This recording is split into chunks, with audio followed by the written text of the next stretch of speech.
আগে জানতাম সবসময় আনারস সকালে খাইতে হয়, কিন্তু এখন বাচ্চারা সকালে খাবে আনারস, ঠিকঠাক আনারসে খাইতে চায় না। তাও যদি খায় বললো দুপুরে খাওয়ার পরে কাটি দিবা, তাহলে খাবো। এখন দিয়ে আসি মাকে, দিয়ে মা কাটুক। আনারসটা কাটলে, আনারসটা আমি ঠিকঠাক কাটতে পারি না, এই আনারসটা কাটারও ভেজাল আছে, খুব সুন্দর করে কাটতে লাগে, এটা মাই কাটতে পারে।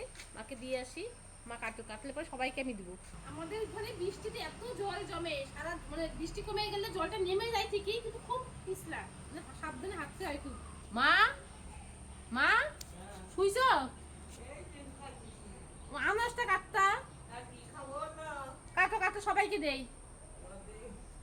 মা একদম ধুয়ে দিছি, কাটো।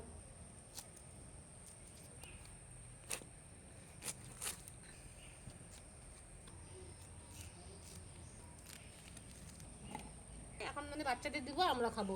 এই যে মা কাছে দেখ কত সুন্দর করে কাটছে আনারসটা, একদম ইয়ে নেই, চোখ নেই। এগুলা কে খাবে? তুমি এগুলা কাটছো? সব খাবে।